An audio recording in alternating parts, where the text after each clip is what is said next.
Hi, G'day, and welcome to yet another episode of Kingdom Living. Myself, Pastor Matthew, and Pastor Andre. Welcome, Hello, Pastor Andre. Matthew. How are you? I'm good, thank you. And it's good to have you back in studio today with us. Yeah, haven't seen you for a while. Yeah, a long while. Listen, we're going to talk about, I want to talk about this 2025, the year that is ahead of us. And especially with regards to how we make decisions, because I believe, the decisions that we make, it will impact your life significantly. There's a saying to say that someone or something will impact the decisions that you make. Amen? Correct. And so I want to look at what the Word of God says of how should you make decisions and what is the filters that you need to put in place before we make any decisions. I mean, we make decisions every single day, and it is of the utmost importance that we make godly decisions where we go. Sure, absolutely. And so the first thing I want to say is when we talk about decision making, your decision should be kingdom focus.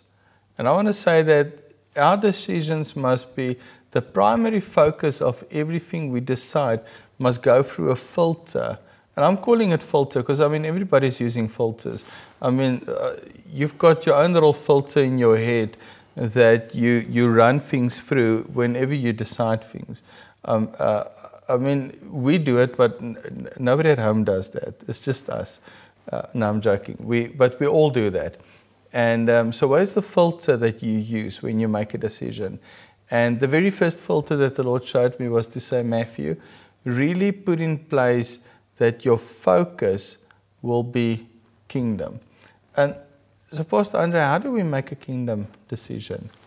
Well, the scripture says, seek ye first the kingdom of God. Okay. So our whole lives, once we come to Christ, should be, how do I extend the kingdom of God? Yeah. So whatever my decision is, it should be, does it benefit the kingdom? Does it grow the kingdom? Yeah. Are people in the kingdom, do they benefit from my decision? Yes. Or is this decision selfish orientated? It's just about me. And, we're beyond that now because we're saved now, we're born again, and we have the Spirit of God. And He will tell you, make this decision, and it's going to benefit people, it's going to benefit your family, it's going to benefit the kingdom, or it's not going to. Many times you want to make a decision, and the Holy Spirit will say, whoa, stop. Wait. And you can feel it, you know it, you sense it, and then you must be obedient to it.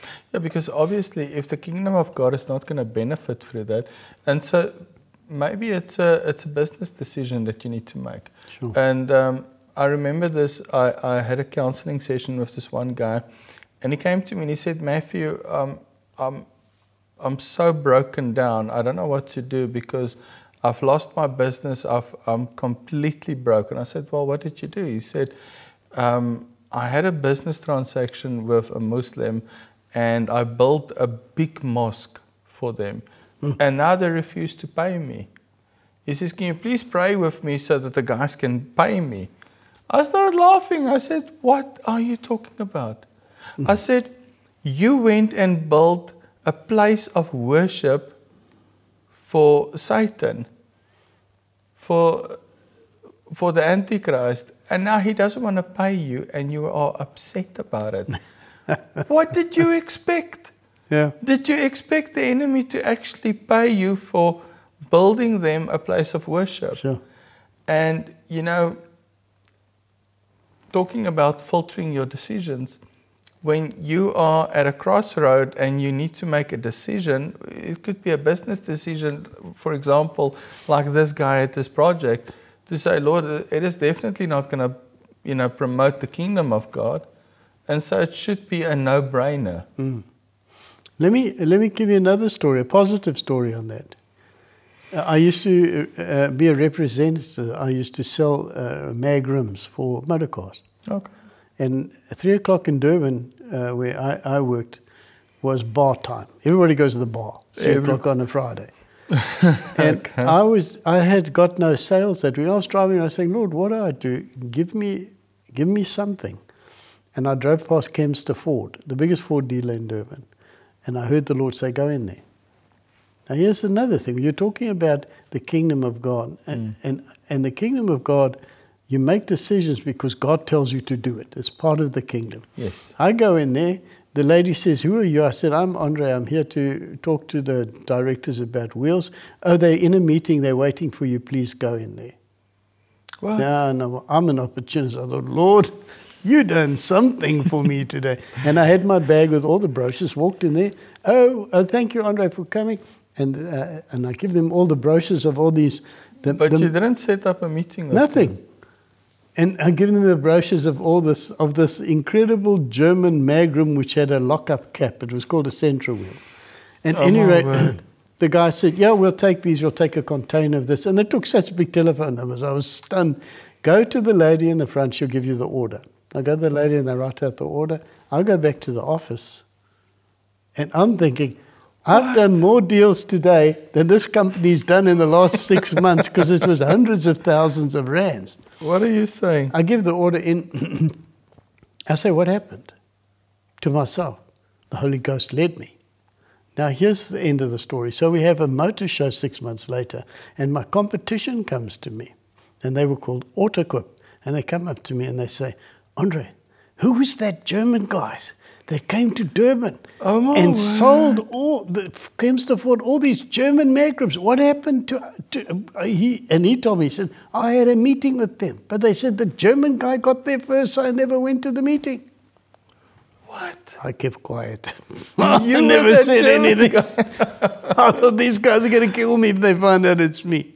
Wow. So when you make a decision for the kingdom, sometimes the Holy Ghost will make you do some strange things. The Lord will just excel you. And Matthew, there was enough commission in that deal for me to buy a house. Oh, my soul. I'm talking about in the 80s. That is Holy Spirit. And obviously the Lord knew He knew. that He needed to position you. But again, it was a kingdom decision because God knew where your heart is. The second filter that I want to talk to you about is, the Lord said to me, Matthew, when you filter decisions this year, make sure that love is the central message. You know, so often, the Bible says in John 13, He says, through this people will know that you are my disciples, that we love one another. And so when you filter that decision, will the kingdom of God benefit, and will people experience the love of God in that decision? And that is part of a filter that I can say we should use in order to make a decision. All right. Now, you've got to define the word love because there's so many meanings of love out there. Oh yeah, true. And the most thing about love is basically filial love, where you care for somebody. Your love motivates you to care for that person. Yes. You provide their needs. You take care of them when they're in trouble. For instance, one of the big things I'm strong at is if you have parents. Yes. Children must take care of their parents. If you want to live long in this life, honor your parents. That means take care of them. Yeah. It's amazing how many older people, their kids dump them in old age homes and disappear. And those old age people in those old age homes hardly ever see their children. Yeah, it's horrible. And I'm saying that's horrible. I'm saying it's terrible. If you're a Christian, that's not love. So go and love your parents. Love your children. Give them the best that you can. And that's a kingdom decision. That has been filtered. You said it so right now, because so many times we make a decision. It could be as simple as just to love your parents. Sure. Or maybe just love somebody at the corner of the street who doesn't have money to buy food. Sure.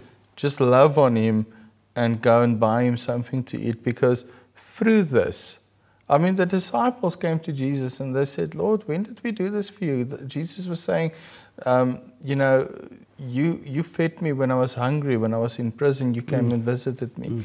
And they said, Lord, when did we even do these things? He said, when you did it for the least. And so whenever you make a decision in 2025, and the reason why we put these filters in place is really so that you don't live the same year over again. Because how many times do people, they turn around and they say, well, you know what, I've got 20 years experience, job experience, or I've been in ministry for 50 years. But the truth is it's 1 year repeated 20 years or 50 times. And so if you don't mentally make a decision to literally do something different, you're going to end up living exactly the same year all over again. And so part of how we do that is that we make kingdom decisions. We filter every decision that we make, and we filter that through the Holy Spirit. And the first thing is, does it benefit the kingdom of God? Will people experience the love of God? I want to say that the Word of God must impact every decision. And so how can the Word of God, which is our final authority, how can the Word of God impact our decisions? The scripture says, His ways are not my ways, and His thoughts are not my thoughts. Amen. And the only place you're going to find His ways and His thoughts about an issue is in the Word of God. Let's take, for instance, the whole problem about identity. We have all these identity ideologies. I'm not the man, I'm not the woman, I'm a this, I'm a that. Those confused genders.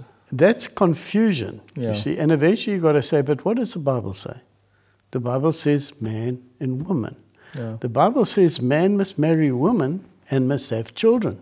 So marriage is an important aspect. You can't say, well, I'm going to live with my boyfriend because I want to see what it's like. Now you're not using the Word of God, you're using your own stupidity. Because really, the Word of God is there designed to protect you, to promote you, to help you, to encourage you. Amen. So you've got to go back and say, what does the Word of God say about marriage? Yes. The Word of God says, man must marry woman and you must have children. That's what it says. Marriage is important. The two must become one. It's the same with church fellowship. The scripture says, forsake not the fellowshipping of the saints. Amen. Why does it say that? Because if you do, you're impoverished and your faith will get less and less and less, and eventually you'll disappear in the cracks. Amen. You have to do what the Word says. Go back into fellowship. So if you're out there and you're not in fellowship, you're not in a church, get into fellowship. Even though you might say, well, I don't want to go. Go, because it's going to enrich your life. So there are those kind of things. We've got to get back into the scripture. What does the scripture say? And I think, you know, in every decision that we can make, every choice that we, you know, are presented with, if you go and you look at what the Word of God says, say, for example, you want to start a business. Filter that business idea through the Word of God. Is it biblically correct to open this business? I heard a guy say a while ago, you know, they were in a business of selling alcohol. And, you know, for them it was okay because they were selling alcohol. But is it biblically okay to sell it? Is it biblically? Because what happens with those people who, you know, has got a problem with alcohol? So is it biblically okay for you to do this business? And filter it through that. Will people experience the love of God? Will it enhance the kingdom of God? Is it in line with His Word? Every decision that we make, that it is a biblical decision with regards to your health. I've seen a lot of times people say, well, I'm not going to go to the doctor because the Lord is going to heal me. And I'm saying, but did you know Luke was a doctor? And the Lord never rebuked him. Jesus never said, look, what's up with you? I heal the people and now you give them some muti and medicine. What's wrong with you? Jesus never did that. In fact, he, Jesus allowed him to carry on with his ministry. And so sometimes when we make a godly decision is to say, well, Lord, what would you want me to do in this situation? Another filter that I want to talk to you about is the glory of God must be our supreme motivation with regards to every decision we make. How can we implement that in a decision to give God the glory? Well, to give him the glory means to give him recognition for what he's done. It's a very interesting thing. You can go into businesses and people can serve you and we never say thank you. Yeah. It's a very interesting thing. It's always interesting for me that the people that work on Christmas Day or on the holidays and give up their time to serve the community are very seldom the ones that get a thanks. Very seldom the ones that someone would walk into the shop and say, listen, it's Christmas Day. You should be with your family. You're helping us. Here's $100. Yeah. You see. Now, what I'm saying is we don't give people thank you. In the same way, we don't thank the Lord for what he's done. In fact, some people just expect God to be an ATM machine. Just turn the buttons, push the buttons, do whatever you want. Out must come the stuff. Yeah. He's not like that. You've got to give him the glory. How do we give him the glory? There are many ways of doing it. Testify. When last did you testify in church? And give the Lord a glory. When did you say, hey, the Lord did this for me? When did you write the book? The Lord did this for me. This is my testimony. When did you make that WhatsApp and send it to everybody about how God came through for you? You see, you need to give him glory. You need to give him recognition. Yeah. And there's one thing that you always do when you pray, is you tell the Lord what he will get out of the situation. It's one thing that I've learned from you is that you always say, Lord, do this for us and we will give you the glory for it. There's a scripture that says in 1 Corinthians 10, it says, so whatever you do, regardless if you eat or drink or whatever you do, do it to the glory, of God. And so when we give God the glory, we say, Lord, this is what you're going to get through this thing if you help us to. An example that I know of in the Bible was when Moses went to the Lord and said, Lord, you can't let your children perish inside of the desert. Lord, you brought them from Egypt, and now all the nations is going to turn around and say, look at the God of Israel. I mean, you brought them out here only to let them die inside of the desert. And he said, Lord, we're going to give you the glory, but you need to help us. And so how can we pray such a prayer biblically in our situations? Is it possible to do that today still? Yeah, I think that when we pray, we need to assure the Lord that we will give him the acknowledgement of what he's done and what he is going to do for us. And the second thing is, we need to start declaring his great and wonderful works. Amen. You see, we don't. I mean, if you really think about it, Pastor Matthew, we have hundreds of thousands of Christians on WhatsApp telling people about their washing and they went to the bank today and they did this, but not giving Jesus any recognition for the things he's done in their lives. Yeah, we should flood the WhatsApp group with testimonies of what the Lord Jesus has done for me. Man, it's incredible. Because the Word of God says by the blood of the Lamb and the testimony, the word of our testimony, we shall overcome. And so if your testimony is that God has done this and he's getting the glory, that almost propels you into a new season. And so it is from, I mean, you know, when we entered into this year, the Lord said to me, Matthew, take yourself and put yourself at the end of this year and look back holistically at your year and tell me, where are you at? And the Lord said to me, Matthew, because if you don't take significant changes in the way you talk, the way you make decisions, the way you do things, you're going to end up having the same year Sure. all over again.